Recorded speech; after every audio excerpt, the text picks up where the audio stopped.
Hello അസ്സാം വലൈക്കും. ഇന്ന് നമ്മൾ കാണിക്കുന്നത് രണ്ട് തരത്തിലുള്ള മയണൈസാണ്.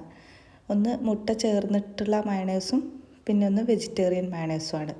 ആദ്യം നമുക്ക് പുഴുങ്ങിയ മുട്ട വെച്ചിട്ടുള്ള മയണൈസ് എങ്ങനെ ഉണ്ടാക്കുന്നതെന്ന് കാണാം. ഇത് 1-2 ആഴ്ച വരെ നമുക്ക് സ്റ്റോർ ചെയ്യാൻ പറ്റും ഫ്രിഡ്ജിൽ. പെട്ടെന്നൊന്നും ഇങ്ങനെ ചീത്തയായി വരില്ല. അപ്പോൾ ആദ്യം ഞാനിവിടെ 2 മുട്ട ഒന്ന് പുഴുങ്ങിയെടുത്തിട്ടുണ്ട്. ഇതിൻ്റെ യെല്ലോ പോർഷൻ എടുത്ത് മാറ്റുന്നുണ്ട്.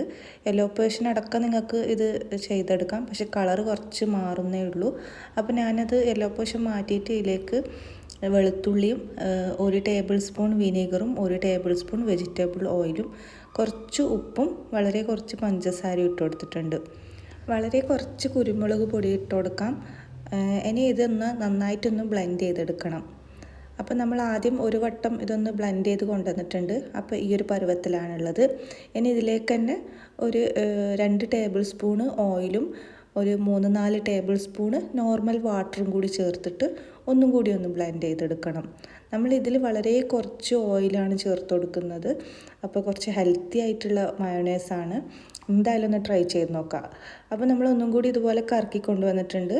ഇപ്പോൾ ഈ ഒരു കൺസിസ്റ്റൻസിയിലാണ് ഉണ്ടാവുക. ഇതിലും കുറച്ച് ലൂസായിട്ടുള്ള കൺസിസ്റ്റൻസി വേണമെങ്കിൽ നിങ്ങൾക്ക് 1 ടേബിൾ സ്പൂൺ ഓയിലും 1 ടേബിൾ സ്പൂൺ നോർമൽ വാട്ടറും കൂടി ചേർത്ത് ഒന്നും കൂടി ഒന്ന് ബ്ലെൻഡ് ചെയ്തെടുത്തു കഴിഞ്ഞാൽ കുറച്ചും കൂടി ലൂസായിട്ടുള്ള മയോണൈസ് റെഡിയായി കിട്ടും. ഇനി നമുക്ക് വെജിറ്റേറിയൻ മയോണൈസ് എങ്ങനെയാണ് ഉണ്ടാക്കുന്നതെന്ന് നോക്കാം. ഞാനിത് ഉരുളക്കിഴങ്ങ് വെച്ചിട്ടാണ് ഉണ്ടാക്കിയിട്ടുള്ളത്.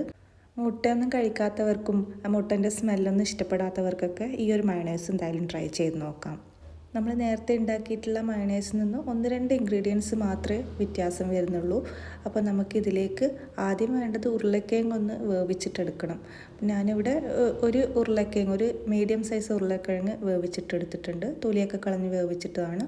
ഇതിലേക്കൊരു 1/2 കപ്പ് നല്ല തണുത്ത പാല് ചേർത്ത് കൊടുക്കുന്നുണ്ട്. അതുപോലെ തന്നെ ആവശ്യത്തിനുള്ള ഉപ്പ് ചേർത്ത് കൊടുക്കാം. അപ്പോൾ ഉരുളക്കിഴങ്ങ് വേവിക്കുമ്പോൾ ഉപ്പ് ചേർത്തിനെങ്കിൽ ഈ ഒരു സമയത്ത് നോക്കിയിട്ട് ഇട്ട് കൊടുത്താൽ മതി കേട്ടോ. വളരെ കുറച്ച് പഞ്ചസാരയും 1 ടേബിൾ സ്പൂണോളം വിനീഗറും കൂടി ചേർത്ത് കൊടുത്തിട്ടുണ്ട്.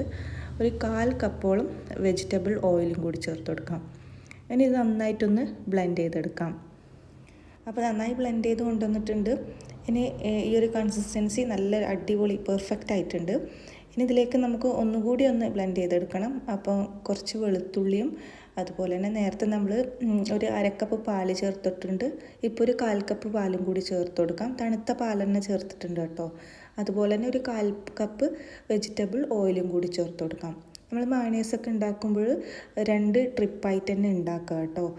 എല്ലാം ഒരുമിച്ചിട്ട് ഒറ്റ വട്ടം ചെയ്യാണ്ട് ഇതുപോലെ 2 പ്രാവശ്യമായിട്ട് ചെയ്തെടുത്താൽ നല്ലൊരു മയോണൈസായിട്ട് നമുക്ക് കിട്ടും. അപ്പോൾ നല്ല അടിപൊളിയായിട്ടുള്ള മയോണൈസ് റെഡി ആയിട്ടുണ്ട് കേട്ടോ. ട്രൈ ചെയ്ത് നോക്കി ഫീഡ്ബാക്കൊക്കെ അറിയിക്കാം. ഒരുപാട് വീഡിയോസൊക്കെ നമ്മൾ അപ്ലോഡ് ആക്കിയിട്ടുണ്ട് കേട്ടോ. കാണാത്തവരുണ്ടെങ്കിൽ ഒന്ന് കണ്ടു നോക്കാം. ഈ ഒരു മയോണൈസ് ടേസ്റ്റ് വൈസ് നോർമൽ മയോണൈസിൻ്റെ ഒക്കെ ടേസ്റ്റ് തന്നെയാണ്, വലിയ വ്യത്യാസമൊന്നുമില്ല. പിന്നെ മുട്ടൻ്റെ ഒരു ചെറിയൊരു സ്മെല്ലൊന്നും ഇല്ലാന്നേ ഉള്ളൂ. അപ്പോൾ എന്തായാലും ഒന്ന് ട്രൈ ചെയ്ത് നോക്കാം കേട്ടോ. മുട്ടയൊന്നും ഇഷ്ടപ്പെടാത്തവരാണെങ്കിൽ ഈ ഒരു മയോണൈസ് എന്തായാലും നിങ്ങൾക്ക് ട്രൈ ചെയ്ത് നോക്കാം. ഇനിയിപ്പോൾ നോമ്പൊക്കെ വരുമ്പോൾ നമ്മൾ സ്നാക്സിൻ്റെ കൂടെ എന്തായാലും മയോണൈസിൻ്റെ സ്നാക്സ് ഇല്ലാണ്ട് നടക്കില്ല. അപ്പോൾ എന്തായാലും നിങ്ങൾക്കിത് വീട്ടിൽ തന്നെ ട്രൈ ചെയ്ത് നോക്കാം കേട്ടോ. അപ്പോൾ നല്ലൊരു വീഡിയോ ആയിട്ട് നമ്മൾ വീണ്ടും വരുന്നതായിരിക്കും. വീഡിയോ ഇഷ്ടപ്പെട്ടാൽ ലൈക്ക് ചെയ്യാനും ഷെയർ ചെയ്യാനും, സബ്സ്ക്രൈബ് ചെയ്യാതെ കാണുന്നവരുണ്ടെങ്കിൽ ഒന്ന് സബ്സ്ക്രൈബ് ചെയ്യുക കേട്ടോ. അടുത്ത നല്ലൊരു വീഡിയോ ആയിട്ട് വീണ്ടും വരുന്നതായിരിക്കും. അതുവരേക്കും ബൈ.